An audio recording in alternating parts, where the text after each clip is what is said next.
எல்லாருக்கும் வணக்கங்க. இப்போ தாளிதம் ரசம் செஞ்சு பார்க்கலாங்க. அதுக்கு ஒரு பெரிய எலுமிச்சை சைஸ் அளவுக்கு புளி எடுத்துருக்குறேங்க. புளி ஊற வச்சு 3 தடவை அலசிட்டு ஊற வச்சுக்கலாங்க. இப்போ ஒரு ஜாரில் 1½ ஸ்பூன் சீரகம் போட்டுக்கிறேங்க. மிளகு போட்டு சேர்த்திக்கலாங்க தேவையான அளவுக்கு. ஒரு 3/4 ஸ்பூன் அளவுக்கு மிளகு சேர்த்திக்கலாங்க. ஒரு 10-12 பல் பூண்டு சேர்த்துக்கலாங்க. அது ஜாரில் அரைச்சி எடுத்துட்டு புளி நல்லா கரைச்சி வச்சுக்கலாங்க. அதில் அரைச்ச விழுத போட்டுக்கலாங்க. தக்காளி ஒரு 11 தக்காளி குட்டி குட்டி தக்காளியாக எடுத்து வச்சுருக்குறேங்க. ஒரு தக்காளியை 4 துண்டாக அரிஞ்சு ஜாரில் போட்டு அதை கொஞ்சம் கொதன்னு அரைச்சி எடுத்துக்கலாங்க. நைஸாகவும் இல்லாமல் ரொம்ப திப்பியாகவும் இல்லாமல் கச்சிதமாக எடுத்துக்கலாங்க.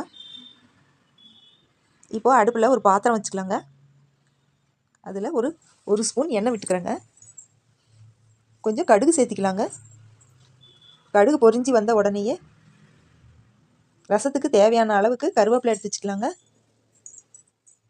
இப்போ கடுகு பொரிஞ்சதும் கருவேப்பிலை சேர்த்திக்கலாங்க. வரமிளகாய் தேவையான அளவுக்கு கிள்ளி போட்டுக்கலாங்க. இப்போது எவ்வளோ காரம் தேவையோ காரத்துக்கு தகுந்த அளவு கிள்ளி போட்டுக்கலாங்க. பெருங்காயத்தூள் ஒரு 1/2 ஸ்பூன் சேர்த்துக்கலாங்க.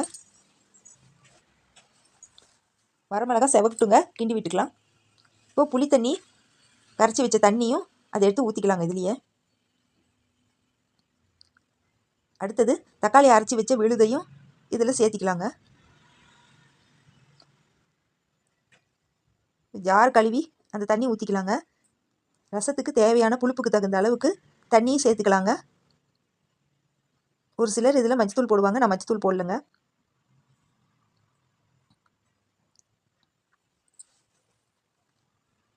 ஒரு சின்ன அளவுக்கு வெள்ளைக்கட்டி இல்லைனாக்கா சர்க்கரை கூட சேர்த்திக்கலாங்க. இந்த ரசத்துக்கு தேவையான அளவுக்கு உப்பு சேர்த்துக்கலாங்க.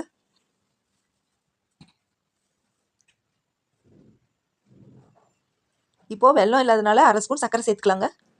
தேவையான அளவுக்கு கொத்தமல்லி தழை அரிஞ்சு அலசி வச்ச கொத்தமல்லி தலையை இதில் சேர்த்திக்கலாங்க. லேசாக கிண்டி விட்டுட்டுங்க, கலக்கி விட்டுட்டு அடுப்பு சிம்மில் வச்சுக்கலாங்க. சிம்மிலே இருக்கட்டுங்க. வேகமாக வச்சாக்க சீக்கிரமாக பொங்கி வந்துடுங்க. இந்த எசன்ஸ் ரசம் நல்லா ருசியாக இருக்காதுங்க.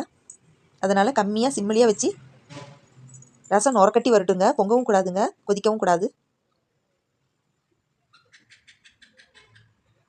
நுரக்கட்டி வந்த உடனே அடுப்பை நிறுத்திட்டு உப்பு காரம் சரி பார்த்துக்கலாங்க. இந்த ரசம் செஞ்சு பாருங்கள், நல்லா சுவையாக இருக்குங்க.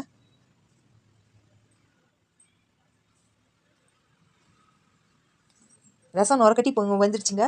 இப்போ அடுப்பை நிறுத்திடலாங்க. அடுப்பை நிறுத்திட்டு உப்பு காரம் சரி பார்த்துட்டு தட்டு போட்டு மூடிடலாங்க. அடுத்து இன்னொரு வீடியோவில் பார்க்கலாங்க. நன்றிங்க.